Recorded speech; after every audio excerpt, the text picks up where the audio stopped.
Hello, my name is Megan Hayes, and I'm the local history librarian at the Shaker Heights Public Library. Today, I want to talk with you about researching the history of your Shaker Heights home.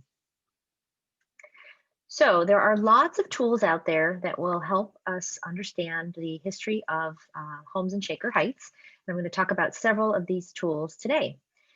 These include the building card, uh, blueprints, the architect, previous owners, deeds, and other things.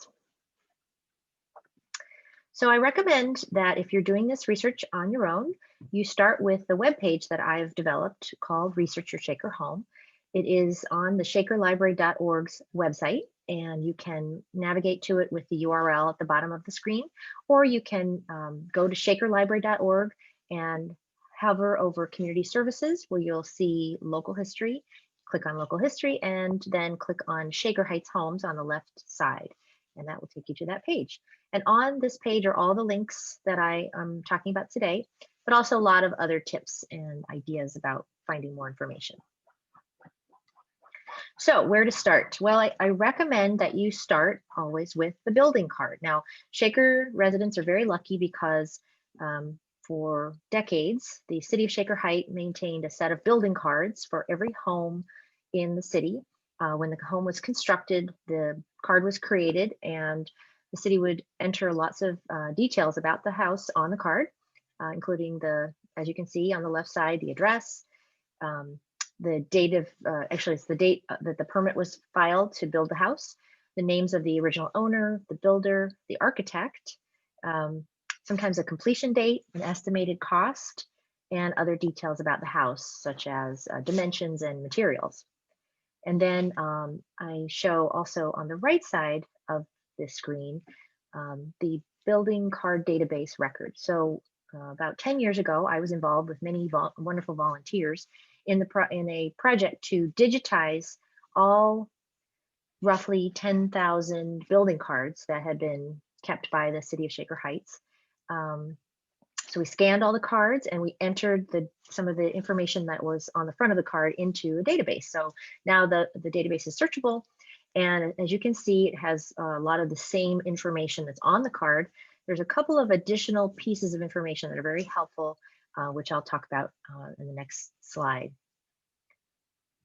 So in addition to everything that's listed on the card, we have also used the Shaker Buildings building card database to show whether there is a set of blueprints for the home available.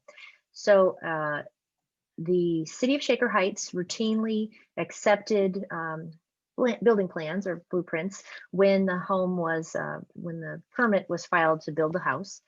But after a few years after the construction of the home, the city routinely destroyed those plans. They would have been overwhelmed by paper if they had not done that. But in 1945, the city, somebody at the city made the great decision to start microfilming those plans before they destroyed them. So now we have a set of about 120 rolls of microfilm that have been brought over to us in the local history collection. And on those rolls of microfilm are all of the original blueprints for homes built in 1945 and newer. And also, because we have since indexed all 120 rolls, again with the help of some wonderful volunteers, we went through all of the rolls of microfilm and we discovered that the blueprints that were on the microfilm also included lots of renovations and additions for homes, even older homes, even pre-45 homes. So on this card, as you can see, is this example that I'm using. The house was built in 1926, so we know we don't have the original blueprints because it's pre-1945. However, when we indexed the microfilm, we found that there was a set of plans related to this house, and we marked it there, we entered it there. So if you go to shakerbuildings.com and you look for your house address, and if you see listed a microfilm roll and a plan file number, the plan file number is simply the code that we use to find the building plans in the microfilm, then you will know that we have found something that is unique, is relative to your home. So then you would want to get in touch with me and I can make those plans accessible to you.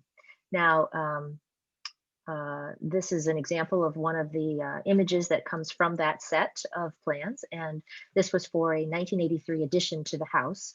So again, an older home, but a very nice set of plans that relate to it from the 80s. And this was not noted on the card, so it was only revealed to us when we indexed all the microfilm. So another piece of information that people are always interested in is to learn more about their architect. So as you remember, the architect is usually listed on the building card, and that is very nice because it's very difficult to figure out who your architect was in the absence of any plans and in the absence of any other information. But this tool, these set of materials really are useful for that reason as well. So for most homes in Shaker, a lot of homes in Shaker, the architect is somebody who perhaps designed a few homes. They may have designed and built their own house. They may be a sort of a builder who had archivist skills as well. And we will not know anything else about that architect. They would be pretty small offices, small businesses. You can, if you have an architect like that we don't know anything else about, you can use the Shaker Buildings webs or database to learn at least about the other homes that that architect designed in Shaker Heights. So you can just enter their name, the architect's name, into the database and see what addresses come up, and then you can go around and look at those homes in Shaker Heights. And that's often a very interesting exercise. Sometimes though, the architects are pretty well known, they're pretty famous, they're pretty busy, and there's more information to be had about those architects. So there are a few tools that I regularly use to give people more information about their architect. This includes a set of architectural walking tours that was developed by the City of Shaker Heights Landmark Commission over the many years, past several years.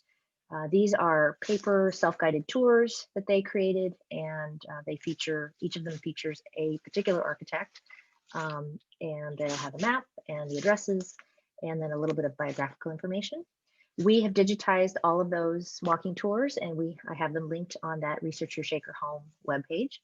And also the City of Shaker Heights has linked them to their website. I've got a picture here of George Burroughs. He's in the sort of bluish photo that's from one of the walking tours. And he was the most prolific architect in Shaker. We estimate that he was responsible for maybe 1/10 of all the homes and buildings that were designed and built in Shaker Heights, about 1,000 properties. So very busy between his solo practice and all of the different partnerships that he was involved in. Another tool that's often useful is the Cleveland Architects Database that was developed by the Cleveland Landmarks Commission many years ago. That's a database that is about the whole area of Greater Cleveland. So you're not going to just learn about what the architect was doing in Shaker Heights, but also throughout the city of Cleveland and beyond. Right now, I went looking for this database recently, and it didn't seem to be where it had always been on the City of Cleveland's website. It turns out the City of Cleveland has been revamping their website, so they took the database down. I, in the meantime, found a PDF of the information that was contained in the database, and I've linked that to my webpage on Research Your Shaker Home. I've also been in touch with the webmaster at the City of Cleveland, and they've assured me that they are planning to put that database back on the website, and I will be sure to update my webpage when that happens. Finally, we occasionally have been very lucky to learn more about architects through the archives at the AIA. Now, most architects were, as I said, small businesses, and they were not members of the AIA because that's a membership organization. It costs money, but some of the more famous, notable, busy, prominent architects did join the AIA, and if they were members, they'll be listed in that historical directory. And the archivist who works at the AIA in Washington, D.C. has been very helpful to me over the years. She has records in her files, and she's always willing to scan and upload those materials. They include correspondence and other records, generally not blueprints, but other bits of information that might help us understand the biography of a particular architect. Now, Usually though, what people want to know about their architect, especially if we don't have the homeowner's building plans, is can I find this architect in some collection? Did they deposit their materials in an archive someplace? Can I find my building plan somewhere? And the answer is generally no. Again, these were small offices. They didn't really seem to consider their materials to be historic. So it's very, very rare to find collections of plans for these architects that were active in Shaker in local special collections and archives. I have a couple of sets of paper plans, and I know the Cleveland Public Library does, and that's an exception. But it doesn't ever hurt to ask, and I welcome your questions about that. And if I know something, I'm happy to share that. But I know that that's a lot of the reason why people want to know more about the architect, is they want to know where did they leave their papers when their office closed down, when their business closed. And the answer is nowhere, unfortunately, not usually. Okay, so what else can we learn about your home? Well, another tool that I have at the local history collection of the Shaker Heights Public Library is a set of Plat Map Books. And in these books are recorded the property transfers. That would be all the purchasers of your property over the years. The photograph here is from the first set, the earlier set of books. That is from about the 19-teens to the 1940s. And as you can see, on each of the lots, they actually wrote the name of the owner, the purchaser, and the date on the actual land, the actual block of where your lot is represented. And then in the later set of books, which is here in the next slide, in those circles, I've given you some photographs that show how the later books were, the information was recorded, not on the block of the lot itself, but in lines and lines of printed text, of written text. But you can see it's the same information: the owner, the purchaser, the date, and sometimes even a purchase price. Now, the second set of books starts around the 1940s and goes up into the 1990s, when the city of Shaker Heights began to collect this information on computers. However, I recommend that you rely on this information, because there's no other source for it, until about 1975, because in 1975, the Cuyahoga County has a database that we can rely on from 1975 to the present. That's at myplace.cuyahogacounty.us. I've given you that URL at the bottom. And you go there, you look up your address, and then this is where you can learn about your property tax. But also there's a link to the tab for transfers. If you click that, you'll see everybody from 1975 all the way up to you or to whoever owns your house. So we've looked at the building card, which gives us all kinds of great information about the construction of the house, the architect, the original owner. We've looked at whether or not there are blueprints for the house. And we've looked at ways to learn the complete purchase history of your home, all the people that owned the house. So what else can we learn? Well, with those names of the purchasers, we can look at the deeds, and those can be really interesting. They can really, this is a rabbit hole you can fall right down into, but it's a lot of fun. The Cuyahoga County maintains a different database of deeds that they've digitized. I suggest, and again, this link is on my webpage, Researcher Shaker Home. I would suggest you go to the general deed search, because the parcel numbers were not in use all the way back to the beginning. So if you do a general deed search, that opens up the search query, which I've shown you is here on the right side. And in this case, you're not looking by address. You can't search by address. You have to look by owner. So that's why all this name searching comes in handy, especially to be able to learn complete names, not just a last name plus an initial. So on that card that I used as my example way back, the home built in 1926, the original owner's name was Minnie Lippert, and the home was built in 1926. So I've entered a recording date range from about 1920 to 1930. So I'm going to see what Minnie Lippert was up to when she purchased the land for this house. And as you can see, Minnie was pretty busy. She not only purchased this lot, she was involved in buying and selling other lots during that same time period, during that same decade. So the search results, which is sort of at the top of the screen, comes up like this. And let me just explain a few things here. The column that's called name, that's the seller. And the column that's called associated name, that's the buyer. And then you've got the recorded date. And then legal description, that's the column in which if it's very clear what the street name is, they will put the street name. And in this case, we have street names all along there. There will often be blanks left there for the street name. So you may find that you see a name that you recognize and it's about the right date, but you don't know what the street name is. And so you'll just need to go and look at a bunch of deeds until you maybe have identified the one that is yours or relative to your lot. So in order to look at the actual deed, you have to click on the hyperlinked numbers over on the left.